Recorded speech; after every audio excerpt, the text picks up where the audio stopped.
Hey you guys, and welcome back to my channel. Thanks so much for stopping by to see what I'm up to today.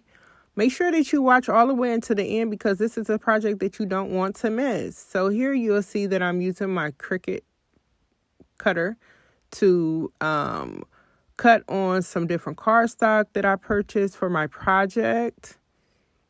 Right now it's using the embosser, and then I'm going to be switching from the embosser to the actual rotary cutter. Next, you'll see that I am about to take the excess cardstock from off of the mat so that I can pop off each one of the items that I'm going to be making. So with this, I use a technique where I just kind of like bend the map so that the cardstock pops off of there.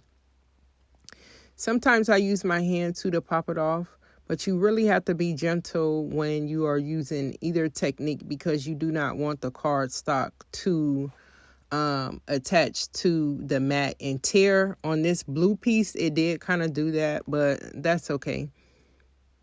Here are how they turned out once I took them all off the mat.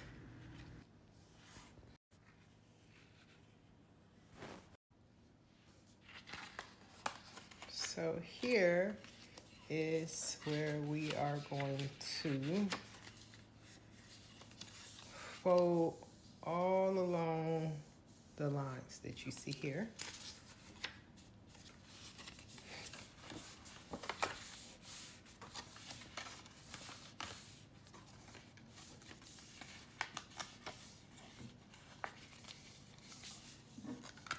Don't pay my nails any attention because I took them off. And we got to fold here too, as well as here. And do the same for both sides. All right, let's start folding. So we are going to take our bottom piece up like so.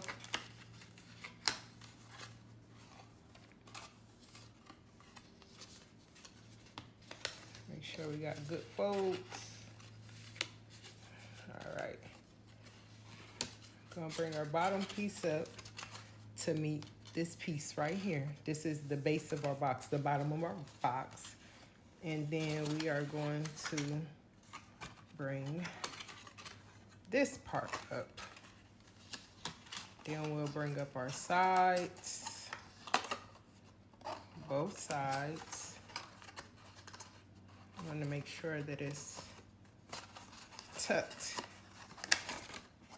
like that. These boxes are a little bit tricky. Okay, there we go. And just pinch it down and then do the same thing for the other side. Hopefully y'all can see that right. Let's turn it this way. And then there are some slits in there on both sides. You just take this flap and you tuck them. You tuck it down like that. Let's see. And both sides, and you do that for both sides. So let's do it again. Tuck it, and you tuck it like that. And then for the top, you bring it over. And then you take these little flaps here, and you fold them really good. And you bring them here. And then you take this part down. You fold it, and then you bring up the little flaps here. You see that? Okay.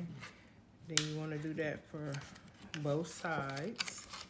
And that's how your top will look. Give it a little pinch. And then you close it down.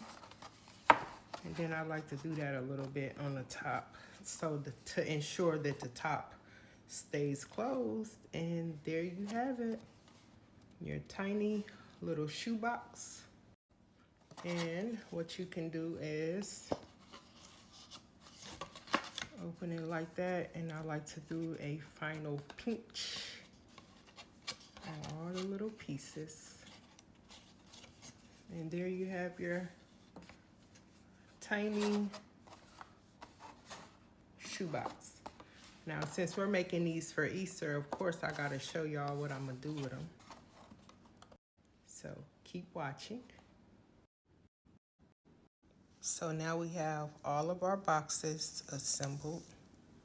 So let's get into the fun part. So now we're going to add some Easter grass in each box. And y'all know Easter grass is just so messy. So what I went on ahead and did off camera was stuffed all of the boxes, plus I cut the Easter grass down so that it can fit nice and neatly into the box a little bit better. So first I'm gonna add in some bubblegum eggs.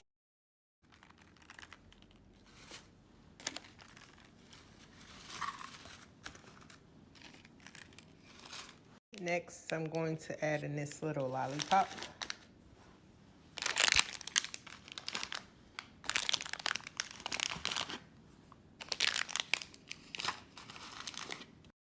Next, we're going to add in the little Reese's.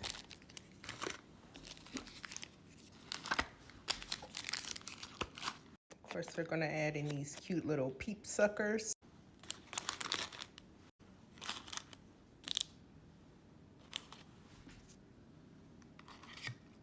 Next, we're going to add in these little Tootsie eggs.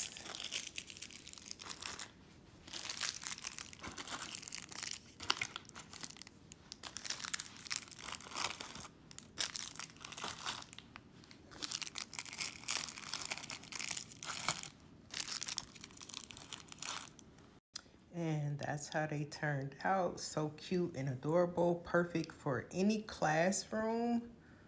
Or if you're having an Easter egg hunt, you can use these as part of the party. I mean, so many different options you can use these for.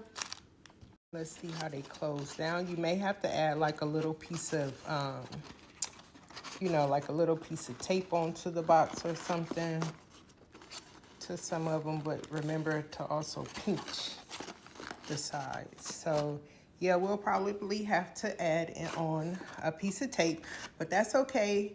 Thanks for watching. Don't forget to like, subscribe, and hit the bell to receive all the notifications, and come back to see me because I'll be posting weekly videos. Thanks.